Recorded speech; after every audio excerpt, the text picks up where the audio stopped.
already seeing the first of what we expect to be numerous fast food worker strikes nationwide. Employees are demanding higher wages. It's a fight that they started earlier this year. Take a look at this video here. We just captured this outside of Tampa Dunkin' Donuts.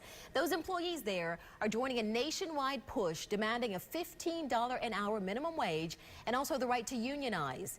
Experts say such a pay increase could increase fast food costs by about 20%.